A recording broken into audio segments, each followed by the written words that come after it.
It's unfortunate for the Patriots that this got out. Mike Reese of ESPN.com is the one that reported it. But now we know what they could have had. Right. They could have had the 6th overall pick and a first-rounder next year from the Giants, or they could have had 11, 23, a 2025 first-round pick for the 3rd overall pick and 2 mid-rounders from the Vikings. Now, that tells me the Vikings didn't really even come close to making an overwhelming offer to go from 11 to 3. Why? Because of the return? Or what? What part? Yeah. Well, because I mean, okay, we knew it was going to be 3 first-round picks. Yeah. We knew it was going to be that. And for the 49ers to move up from 12 to 3 for Trey Lance in 2021, it was 3 1s and a 3. Right. This is 3 1s, and we get back the 3rd overall pick and a couple of mid-rounders. Right. Is that 4 or 5 or whatever? Right. That's what we get back from the Patriots. It feels like it should have been more for the Vikings right. to try to get there. So maybe they were just going through the motions. Maybe it was part of the long game. Maybe this was just part of the effort to try to get J.J. McCarthy to slip through the cracks. I don't know.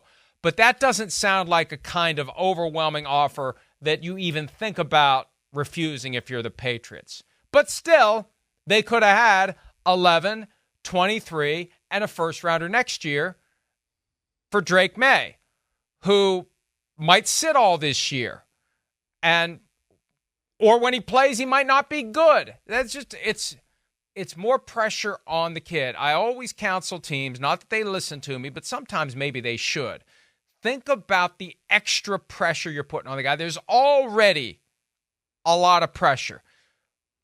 By trading up or by refusing to trade down and staying put and taking the guy when you could have had all this other stuff, the circumstances put more pressure on him. And maybe he'll thrive. Maybe it's good. But maybe it's not. And maybe he won't. Maybe he's going to struggle. And maybe that one extra little thing, that one extra little factor is enough to make everything go haywire. And look at 2021. Trey Lance and Mac Jones and Justin Fields and Zach Wilson.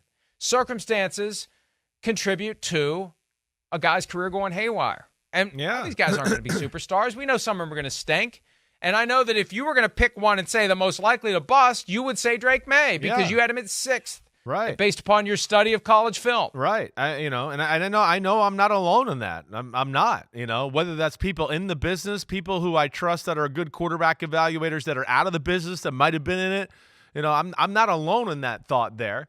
Right. And again, that's where I look at some teams and I know with like guys like Drake Maye, they're sold on, well, wait, we don't know who's going to be there next year. And then they get sold on, wait, we had a grade on them from last year. But yeah, that's great. But the grade this year wasn't good. But you're going to go with the grade from last year and just like forget this year? Wait, we liked it last year. Forget the current time and present right now. We're going to wipe that away. And then I hear a lot of this time, like, well, we don't know what's going to happen in the draft next year. Well, no crap. No shit. I mean, thanks for that, the update, right? I mean, you don't know.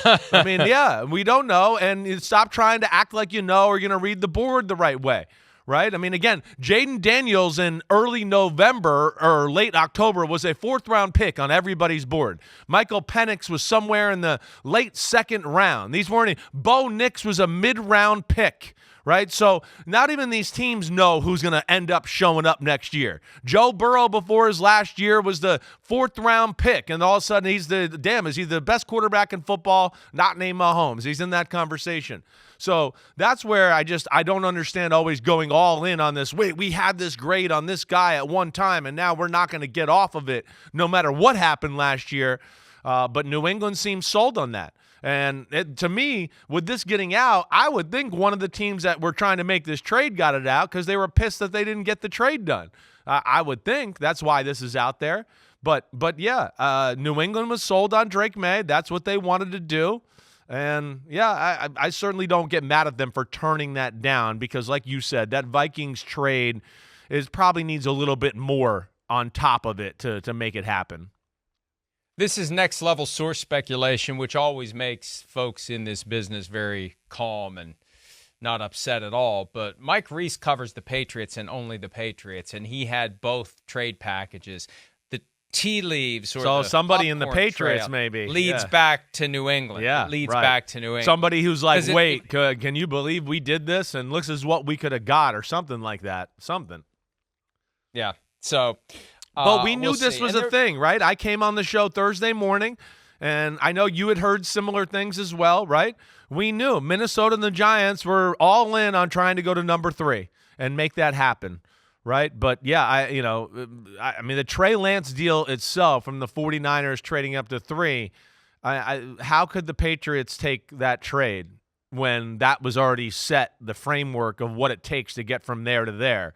I certainly don't blame the Patriots for not accepting that trade offer.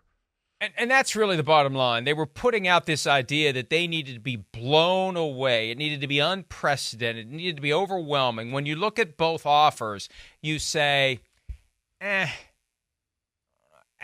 look, maybe it's somebody from the Patriots putting it out there so it throws water on the idea that they should have done the trade. Maybe the perspective is, well, we wouldn't have done these trades. Nobody would have done these trades. We're not going to do these trades. We did what we had to do. What did mid-rounders? That's the only part that's a little dicey, right? Like are we talking 5th rounders? Like, again, that might make me go, okay, right? I'm not okay. It's just a 5th rounder. All right. Oh, whatever, 5th and 6th. That's the part that could put you over the top. If it's a 2nd or 3rd or something of that line, that's not mid-round. Forget. Yeah, right. that's not mid-round. Mid is 4, 5, 6. Okay, I'd 3 say doesn't it's get 4, 5, mid. or 3 6. doesn't get mid.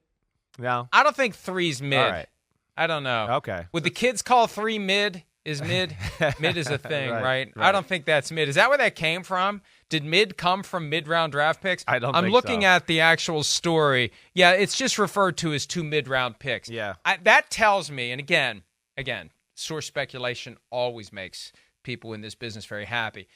I feel like this is the Patriots trying to downplay the significance of the offers to which they said no.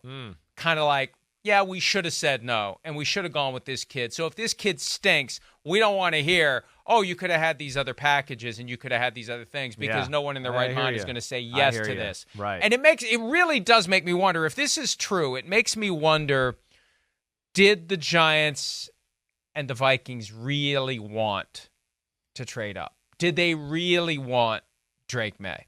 Because the offers were lacking. They feel like the offer that the other side is not going to accept.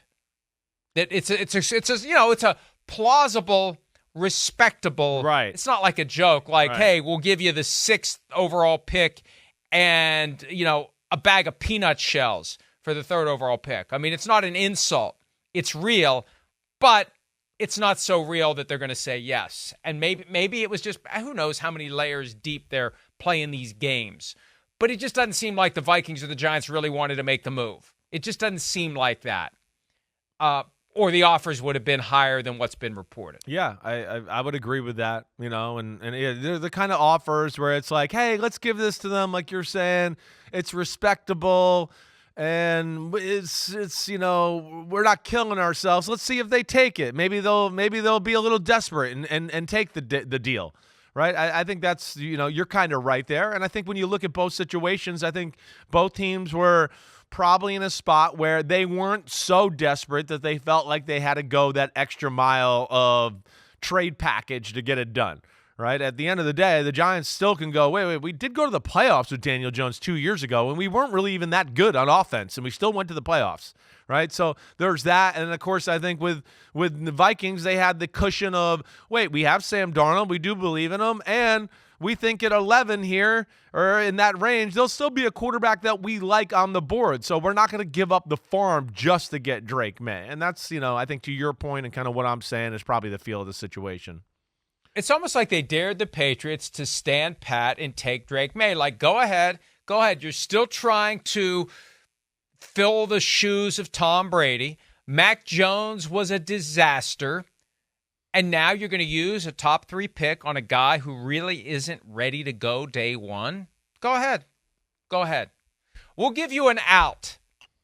And if you don't want to take it, go ahead. Take Drake Maye and put yourself in this spot where you're using competition as an alternative to the guy just ain't ready. and we don't know when he is going to be.